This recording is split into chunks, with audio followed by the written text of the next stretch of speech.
Secure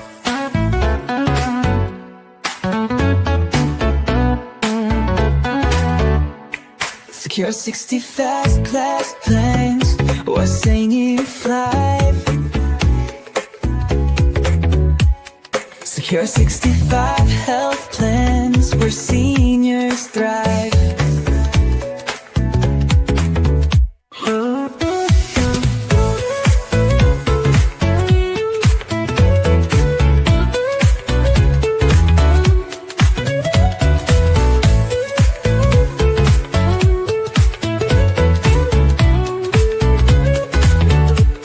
Secure 65 health plans, where seniors thrive.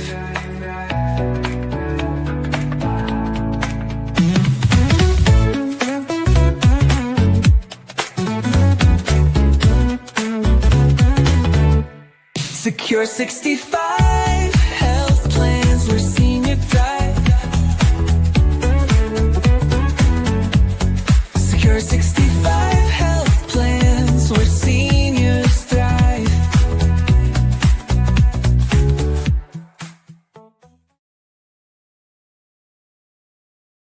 Hello, and thank you for joining us today. For those who've been with us for a year, we've had our year anniversary. Thank you for going from a webinar to a podcast. And for everyone who's here for the first time, hello. I'm Monet Swan, and welcome to Secure 65 Health Plans, where seniors thrive. Today, we are talking about the transition, how to live with, care for, and support your parents as they age. If you're tuning in for the very first time, welcome to our Secure 65 senior community, where we dig into the most important and personal aspects of life, specifically the sometimes tricky transition of having your parents move in with you or becoming their primary caregiver. Now, before we go any further, I want to say thank you for being part of this incredible journey of understanding and compassion. Let's be honest, this journey can be overwhelming, emotional, and downright exhausting, but it's also rewarding in ways we never imagined. And today, we're going to walk through everything from discussions you need to have before your parents move in to the financial side of things and how to have those heartfelt conversations, or not, about your parents' future care. So whether you're a parent moving in with your grown children, or you're the caregiver trying to make sense of it all and do it with the utmost care, today's episode is for you. Segment 1, moving in, preparing for the big change. Let's start at the very beginning, when your parent moves in with you. This is a huge transition for everyone involved. The key here is to set expectations early and have a conversation before they even step foot in your house. First, we need to be honest with ourselves. This is going to be a huge change. Your parents might be used to living alone for years, and suddenly they're in a new environment, bam, with new rules. You, as their grown child, are probably used to having your own space, your own routines, and your own way of doing things. And this is when the logistics get interesting. Let's take a moment to talk about something that, can often get overlooked, but is absolutely essential to the process: spirituality, love, and compassion. This transition is challenging for both sides, whether you're the parent or the caregiver. The roles are changing, boundaries are being tested, and there are moments when frustrations can take over. But through it all, love must remain the goal. It's easy to get lost in the logistic. Who's paying for what? Who's taking care of the bills? And who's driving mom to her doctor's appointments? But the heart of caregiving is about nurturing. It's about fostering compassion and offering spiritual support through what can feel like an emotional roller coaster. And let's not forget the young children in the family. They're also watching their parents navigate this shift. They're seeing firsthand how you care for grandma and grandpa, and they're learning about patience, respect, and responsibility. So as we go through the challenges today, let's remember that love, patience, and compassion are the foundation of it all. And no matter how tough it gets, we're all in this together. Now let's dig into the first conversation about house rules. What does your parent need? What do they want from the living arrangement? And what do you need to maintain your own sanity and peace of mind? For example, let's say dad's moved in and you've been expecting some quiet evenings watching your favorite shows, but suddenly he wants to watch TV loudly every night at 8 p.m. You love your father, but his need for noise clashes with your own habits. Well, what do? This is where you sit down and say, Dad, I understand you like to watch the news, but can we come up with a compromise? Maybe you can use headphones, or we can agree on a time that works for both of us.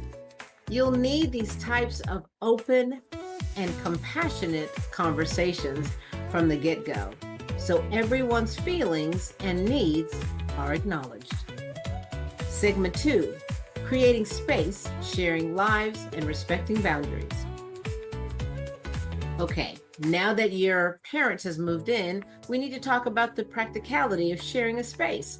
Whether you have a large house with plenty of rooms or a smaller one with one bathroom, the goal is to make this living situation work for everyone without chaos. This is where personal boundaries come into play. You might be used to coming and going as you please, but suddenly there's a new person in your home who may have their own routines, quirks, and habits.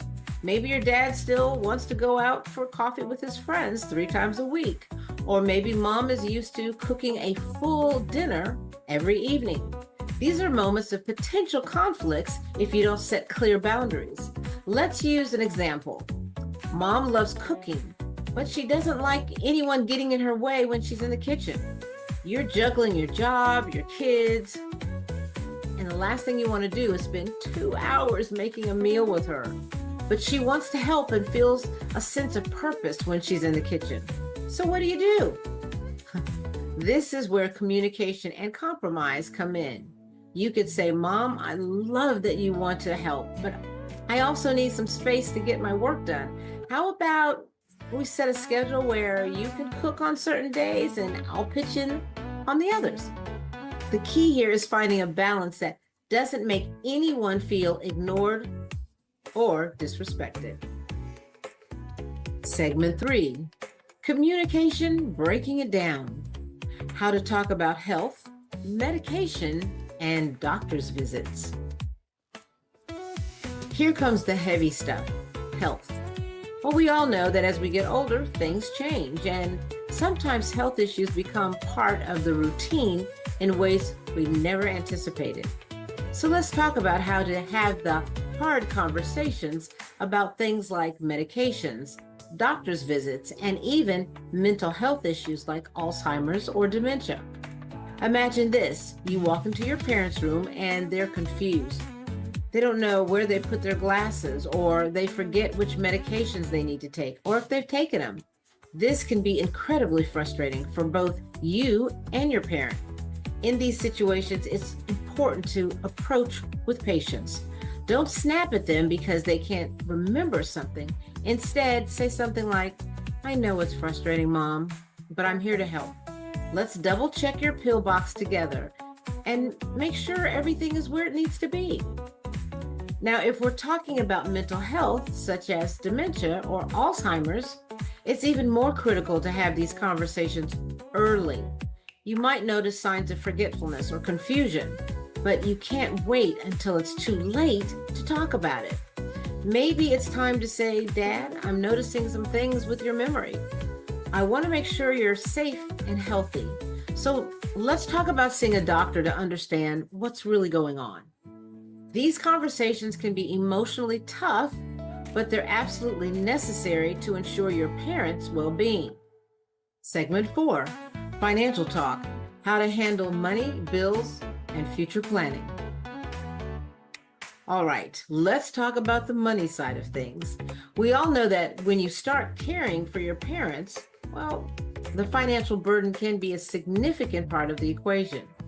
From covering medical bills to paying for daily living expenses, It's important to know where the money's going and have an open discussion about shared costs. One of the first things you need to establish is who's paying for what. Maybe your parent has Medicare, some savings, or a pension that can help cover certain costs. Or maybe it's up to you to pick up the tab for a lot of the medical expenses. The key here is transparency. Don't assume your parent has everything covered. You might need to say, "Hey mom, let's sit down and go over the budget together. I want to make sure that we're all on the same page." Next, long-term care and long-term planning. You've got to start thinking about the future and how much it will cost if things change. How do you feel about having a conversation about a will or trust right now while they're still healthy, rather than later when it's a rush to figure things out? How much money are you both comfortable with? How do you set up those financial responsibilities to make sure everything is sustainable without causing any tension? Remember, loving, caring, thoughtful, and supportive conversations are the goal. You too will be old and need assistance one day. Remember that. Segment 5. What happens when I can't take care of myself anymore? Conversations about memory care or assisted living. Okay, this is a tough one. What happens when you can no longer take care of your parent at home? When do you bring up assisted living or memory care? This is a conversation that no one wants to have. Parents don't want to lose their independence, and children don't want to think about a time when they can't be there for their parents. But as things progress, it's important to talk about these options before it's an emergency. Let's set the scene. Dad's health has deteriorated, and while he still wants to stay active, it's harder and harder for him to remember appointments or even navigate the house safely. You're exhausted, trying to juggle your own life, your kids, and your father's needs. This is when it's time to talk about bringing in a professional or transitioning to a facility. It's not easy. You might say, "Dad, I can't do it all anymore. I'm going to need some help."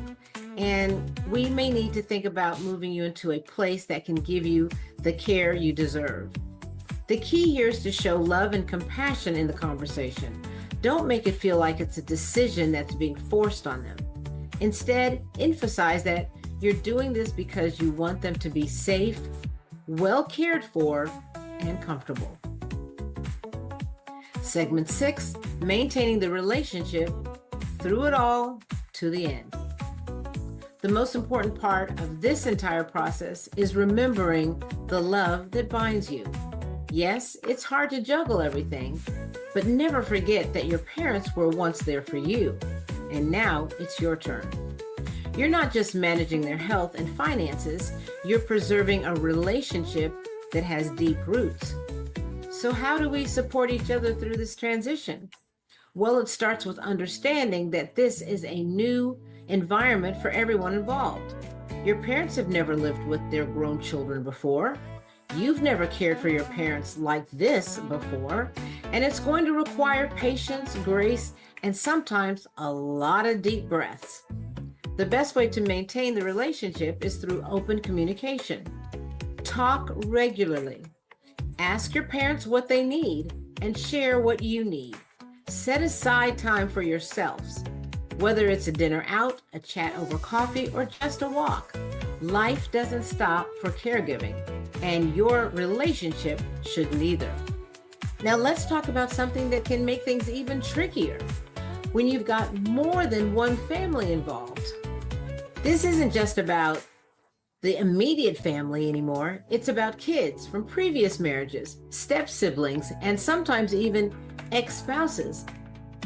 Navigating these different dynamics can feel like trying to walk through a minefield with no map, but it's possible with a little understanding and a lot of patience. Here's the thing. Every family is different. Some people are going to want to be deeply involved, while others may prefer to take a step back. And you know what? That's okay. Everyone has their reasons for what they feel and how they do it. Some may feel guilty for not being as present, while others might have complicated histories or unresolved issues with the parent. Maybe they feel it's too hard, or maybe they feel someone else should take the lead. So what do you do when there are multiple opinions flying around and emotions are high and running higher? Well, the key is to keep the peace. One way to handle it is to have an open meeting with everyone who wants to participate. Discuss how you can split up the responsibilities fairly and listen to what each person needs or is capable of offering. If there's a person who really wants to take on the bulk of the caregiving, that needs to be acknowledged too. But this is important. Don't fight with the people who don't want to be involved. Everyone has their reasons for choosing their level of involvement, and forcing someone to participate can create resentment or tension that makes everything harder for everyone, especially those closest to the parent. I'll give you a personal example from my own life. When my dad passed away, I made the decision not to attend his funeral. Why? Because I wasn't part of most of his life. I didn't want to take away from the time that his children, who were with him through thick and thin, could spend with him during his last hours and beyond. We did have some private conversations before he passed, but it was on his terms and in his own time. He had asked for those talks to be private, and I respected that. For me, it was about respecting the family he had chosen to spend the rest of his life with, the ones who had been there for him consistently. The bottom line here is that peace is what matters most. Don't let your own issues or your own needs become the stumbling block for others. If you can't be loving or peaceful, it's better to step aside and let the ones who are capable of creating a peaceful space do so. Remember, it's not about you. It's about the parent you're taking care for, and about making sure that their final days are filled with as much love and dignity as possible. And don't forget that while you're navigating all of this, the goal should always be love, respect, and keeping the peace. That was a lot to take in, but I hope you feel more equipped to handle this beautiful yet challenging transition. And don't forget, we're all here together for you. We want to hear your stories, your challenges, and how you're navigating this journey with your parents. In closing, my quote for you today. There comes a time when the hands that once held us steady grow unsteady, and the roles quietly reverse. In those moments, love is not just a memory, it's an action, a promise, a gentle return of all that was given. Caring for those who once cared for us is not a burden. It's the purest form of gratitude, a final love letter written not in words, but in tenderness. So you guys, if you enjoyed the show, you can be a part of our community by liking, sharing, and subscribing. And make sure you hit that notification bell so that you never, ever miss an episode. And don't forget to check out the $10,000 award for Heart of Senior Care Award Contest. It's all about recognizing those who are doing incredible work in caregiving. Thanks for joining me today. I'm Monet Swan. Stay happy, stay healthy, and stay golden. Net, take us out.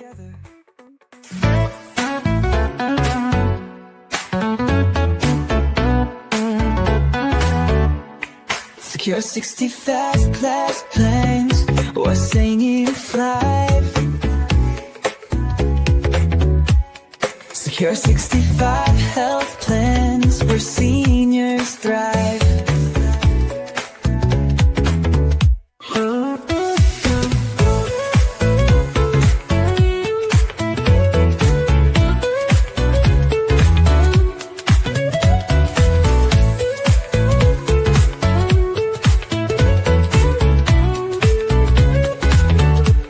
Secure 65 health plans where seniors thrive.